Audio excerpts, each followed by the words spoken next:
Fala aí, galera, beleza? A gente vai ver aqui hoje mais uma questão de física. Dessa vez, física para ensino superior, tá? Então, procura depois a gente, ou no YouTube, tá? Se você não encontrar aqui, tem algumas aulas que a gente, ao longo do tempo, retirou, que eram só de degustação, e colocou na plataforma, que, embora seja paga, é um valor muito barato, e tem muita coisa gratuita lá, fora várias listas de exercícios e resumos também em PDF, tá bom? Galera, essa questão que a gente vai fazer, a gente tirou, né? Porque como eu tinha que fazer, a gente tinha que no início desse módulo que é novo do site, fazer uma seleção de questões, para que pegar questões aleatórias se tinha tanta dúvida ao longo aí, ainda mais com a gama de alunos nossos em cursos presenciais. Então, eu resolvi pegar, e com outras pessoas também, consultar questões da UF, da PUC, onde tinham vários alunos nossos cursando para poder ter uma melhor noção do que eram as dúvidas de vocês, para justamente ajudar melhor vocês, tá? Então, essa questão que a gente vai fazer, você vai perceber o seguinte, vamos ler? Bota na questão na tela aí. Ele fala então o seguinte, galera, tá escrito assim, a figura abaixo mostra um bastão condutor de comprimento L igual a 1 metro sendo puxado ao longo de trilhos condutores com velocidade constante de 10 metros por segundo. Todo o sistema está imerso num campo magnético perpendicular, entrando na página e de modo igual a B igual a 1 Tesla, né? Que é a unidade do campo magnético. Sabendo que a resistência total do circuito é R igual a 100 ohms, a corrente induzida e o seu sentido são respectivamente. Bom, isso aqui nada mais é do que uma questão de lei de Faraday-Lenz. Na verdade, quem faz turma IME, e até atualmente com o nível do Enem, não sabe que isso aqui é uma questão perfeitamente cobrável, tá? Perfeitamente cobrável no ensino médio. O que acontece é que aqui, de repente, é uma questão fácil, ou deveria ser fácil, para quem está cursando essa física, que, no caso da UF é A2, essa numeração não é unânime, tá? Mas trata da parte de eletricidade, eletrostática, eletrodinâmica, eletromagnetismo. No caso, essa questão aqui fala sobre o quê? Sobre a lei de Faraday-Lenz. Anota aí se você está muito perdido e vai ter que voltar na teoria para estudar. Trata da parte de indução eletromagnética, da parte de lei de Faraday-Lenz, tá? Na verdade, essa lei fala o seguinte, galera. A gente, quando tem alguma coisa provocando uma variação do fluxo do campo magnético, acaba que essa variação ocasiona o surgimento de uma DDP induzida, de uma corrente induzida e de um campo induzido, tá? Agora, cuidado, quando eu falo variação, é variação do fluxo. As pessoas confundem variar o fluxo com variar necessariamente o campo magnético. E não seria a mesma coisa? Não. Na verdade, você variar o campo magnético é uma das possibilidades que você tem de ocasionar uma variação do fluxo. Outras coisas podem acontecer de tal maneira que ele varie, tá? Então, para você variar o fluxo do campo magnético, você pode até mexer no campo, mas não é necessário que você mexa nele. Você pode o quê? O fluxo envolve você ter uma área, uma região, sendo atravessada por linhas de campo magnético. E aí, o que acontece? Se, por exemplo, o tamanho dessa área que é atravessada por esse feixe de linhas varia para maior ou para menor, isso já ocasiona uma mudança no fluxo. Você pode pensar, meio coloquialmente, no fluxo como sendo a quantidade de linhas de campo, também existe essa definição para campo elétrico, tá? De linhas de um campo qualquer, então, que atravessa essa região. Essa região sendo mais larga ou essa região sendo mais estreita, pensa. Se tem aqui, ó, todo um feixe de campo atravessando uma dada região e eu afunilo essa região, menos linhas vão caber passando por ela. Eu estou diminuindo o fluxo. Caso eu alargue essa região, eu vou ter mais linhas passando por ela. Aí eu estou aumentando o fluxo, tá? Outra coisa também é o que acontece quando você, por exemplo, muda o ângulo que esse campo forma com a área que está sendo atravessada. Isso fica muito claro quando você pega, no caso aqui, ó, e o campo, por exemplo, ele está passando por dentro da área.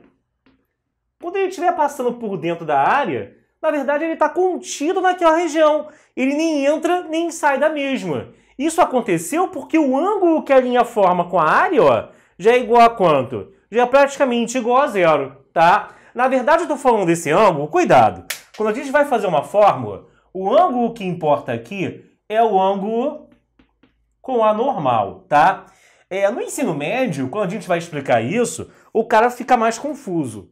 Espero que você tenha ficado menos confuso agora na faculdade. Porque o vetor normal, aquela aulinha chata de GA, de geometria analítica, que você vê no primeiro período, galera, ela serve para alguma coisa, tá? Ela serve para você ali, embora você não vá de repente cair em algumas questões em cálculos tão aprofundados quanto de repente cair na sua prova lá de GA, serve para você melhor entender isso aqui.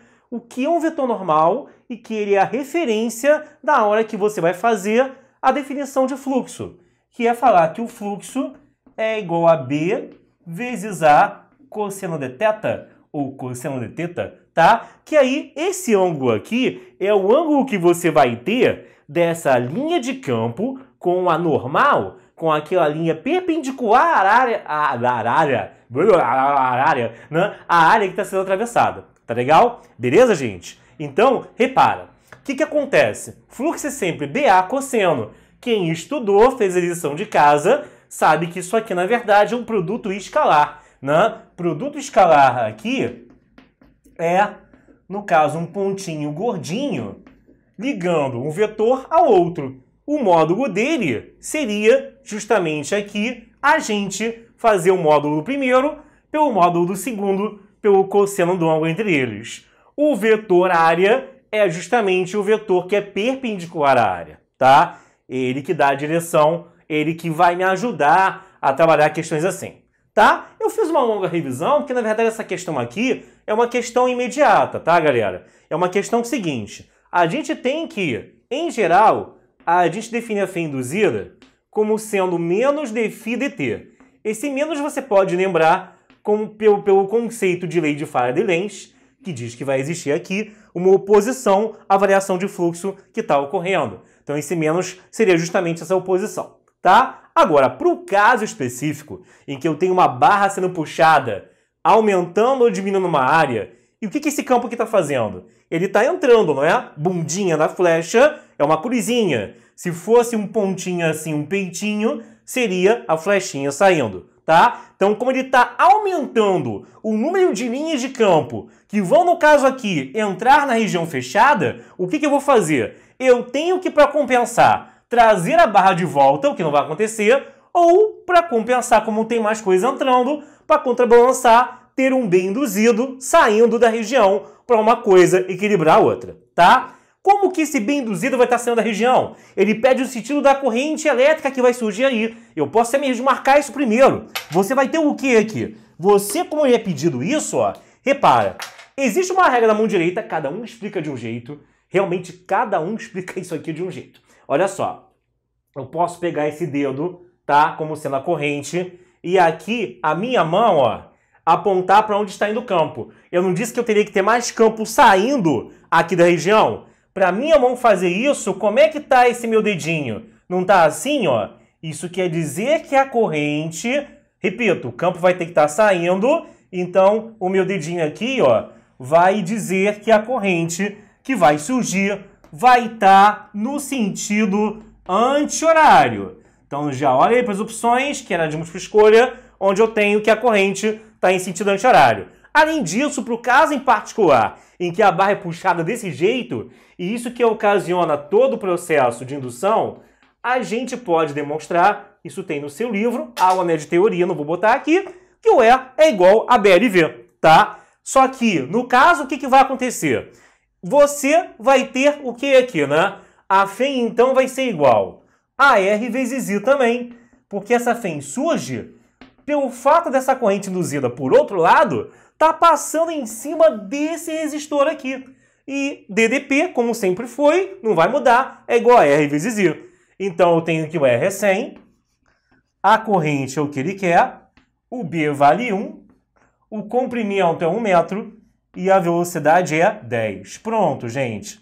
Você vai ter 10 sobre 100, a sua fé induzida, a sua corrente induzida vai ser de 0,1 ampere, tá?